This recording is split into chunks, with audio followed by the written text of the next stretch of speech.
Hello, and welcome to Not Very Scary Stories. This will be our third haunted history episode. Today we will have two stories of haunted locations.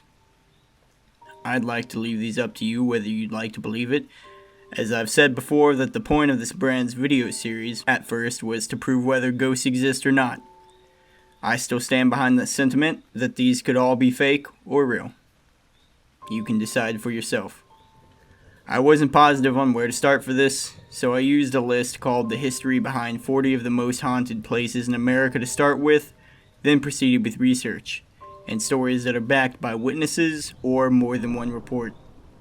I'd like to thank you guys for the support thus far on all platforms you can find us on, including YouTube. I'd also like to remind everyone that if you have any scary stories or experiences you'd like to share, email me at darkskygamenews@gmail.com and tell me how you'd like to be credited.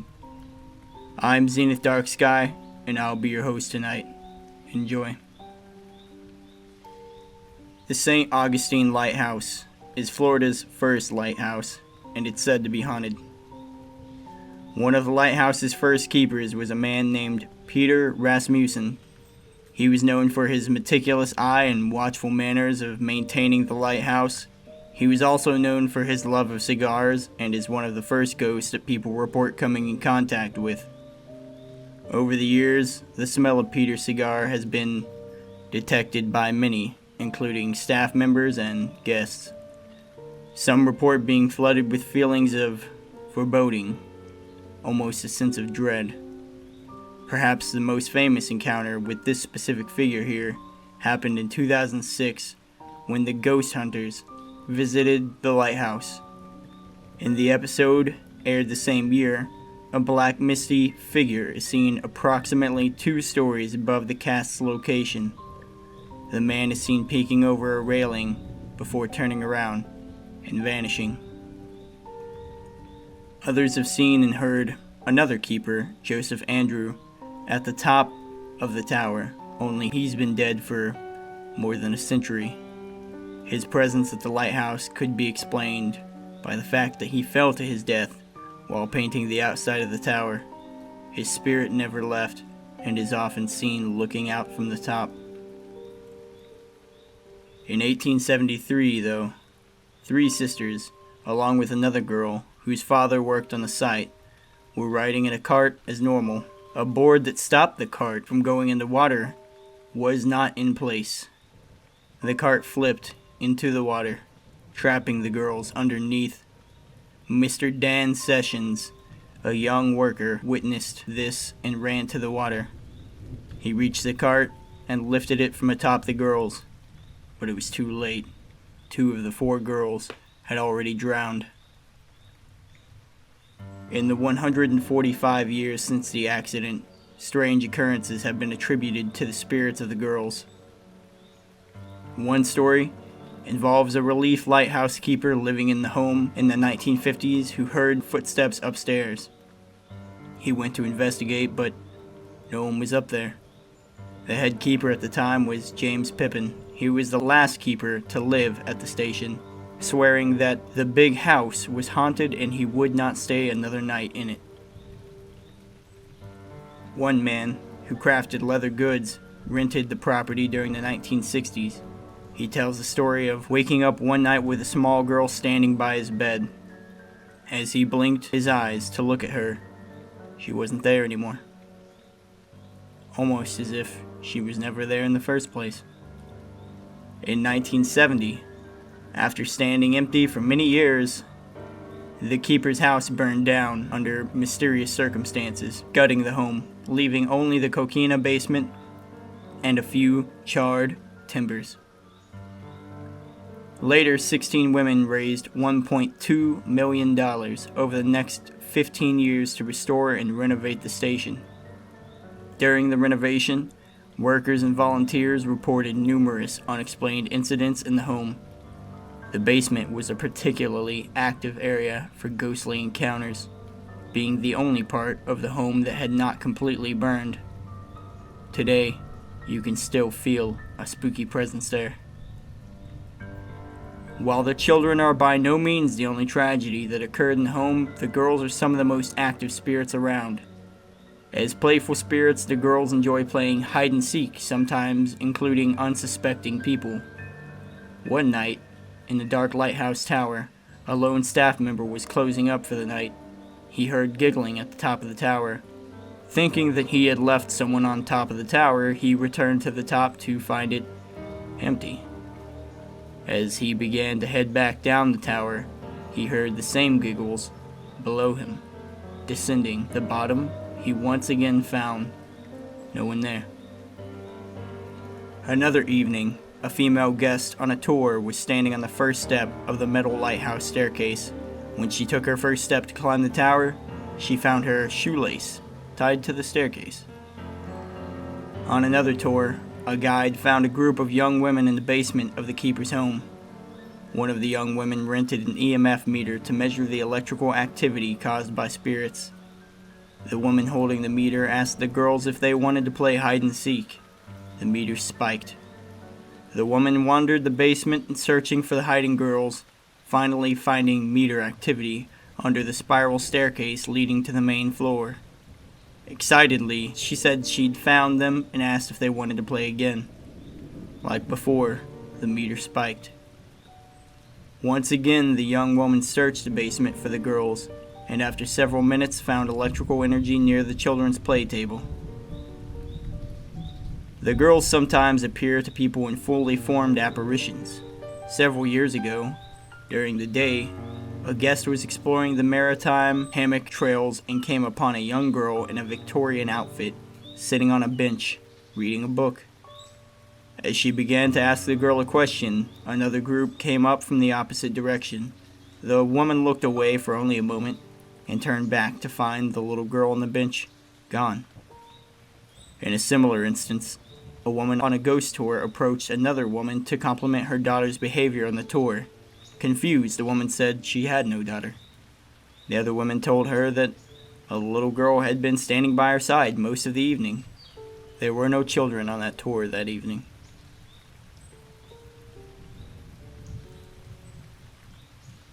Known as one of America's most haunted homes, the Myrtles Plantation in St. Francisville, Louisiana, started as a working mansion during the late 18th and early 19th centuries.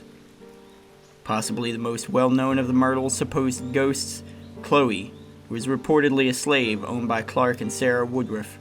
According to one story, Clark Woodruff had pressured Chloe into being his mistress. Other versions of the legend have Chloe listening in at keyholes to learn news of Clark Woodruff's business dealings or for other purposes. After being caught either by Clark or Sarah Woodruff, one of her ears was cut off, and she wore a green turban to hide it. Chloe supposedly baked a cake containing extract of boiled and reduced oleander leaves, which are extremely poisonous. The various legends diverge as to why she did this. A housemaid who was getting the favor of the mistress was a suspect, with some saying she was getting revenge on the Woodruffs, and some saying she was attempting to redeem her position by curing the family of the poisoning. Only Sarah and her 2 daughters ate the cake, and all died from the poison. Chloe was then supposedly hanged by the other slaves, and thrown into the Mississippi River, either as punishment or to escape punishment by Clark Woodruff for harboring her. The historical record, though, does not support this legend. There is no record of the Woodruffs owning a slave named Chloe or any slaves at all. The legends usually claim that Sarah and her 2 daughters were poisoned, but Mary Octavia survived well into adulthood. Finally, Sarah, James, and Cornelia Woodruff were not killed by poisoning, but instead died of yellow fever. Regardless of the factual accuracy of the Chloe story, some believe a woman wearing a green turban haunts the plantation. In fact, it's one of the most famous ghost pictures of all time. In the 1950s, the first ghost sighting was reported by owner Marjorie Munson, who reported seeing a ghost in a green turban.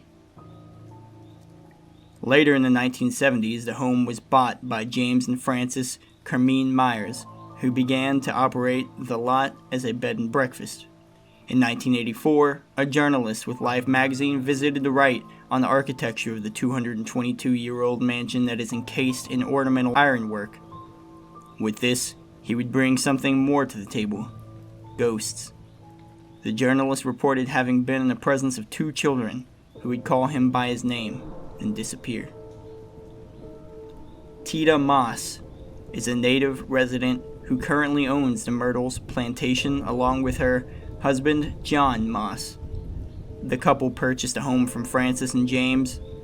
For the first 7 years, the couple and their 2 sons lived on the top floor of the mansion while the bottom served as a bed and breakfast for traveling guests.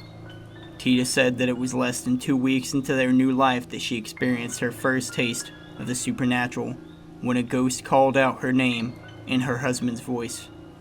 But her husband was not on the property at the time. Tita mentioned that her sons often saw apparitions of children around the home as well. Tita even has a deeply personal story, stating, "It was 1993. My youngest son, Morgan, was 10.5 months old and in the care of his nanny, sleeping in an antique bed with iron railings. I was in my office typing the menu for the day for our restaurant," she said. In this Lauren Bacall raspy voice, I heard, "Check your baby." I disregarded it, thinking that my mind was playing tricks on me out of pure exhaustion, so I continued typing. "Check on your baby," the raspy voice said again. Then I knew I couldn't ignore it, so I went to Morgan's room and, sure enough, he wasn't there. I ran around the house yelling his name and finally, heading out of the front door to the brick courtyard, there he was, toddling toward the edge of the pond. I screamed, "Morgan!" and swooped him up. When I held him, a warm blanket enveloped the 2 of us, so real that I could feel the fabric and warmth. Then that same voice said to me, "You need not worry. Your family will never be harmed here." That was a transformation for me, and I truly believe the spirits here are angels to protect us. Anytime I ever encounter them, it is for a greater purpose. Hester Eby, director of tourism here, even has an account of her own story. "I saw a little girl coming up the walkway with her mother and father," said Hester. "The man asked for tickets for him and his wife, and I asked, 'What about your daughter?' He quickly changed a smile to a frown to let me know they may never have children. But coming up the walkway behind them was a little girl, I thought. I was going to tell the little girl how pretty she was. She had long blonde hair and was dressed in an antique white dress, skipping behind her mother.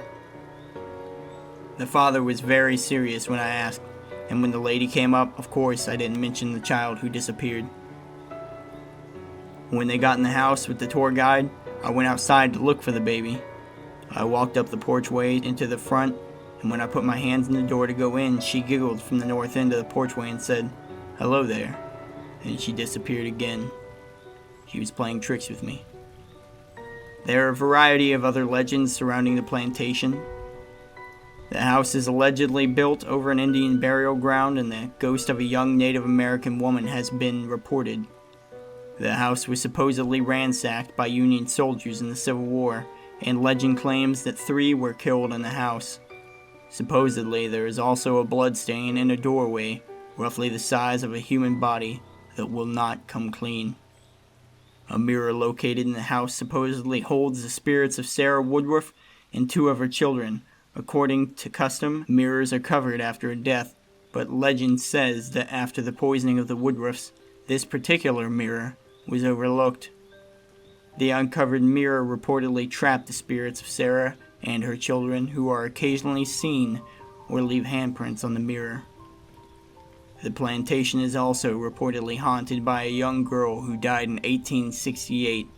Despite being treated by a local voodoo practitioner, she supposedly appears in the room in which she died and has been reported to practice voodoo on people sleeping in the room. There is also a ghost who reportedly walks, staggers, or crawls up the stairs and then stops in the 17th step.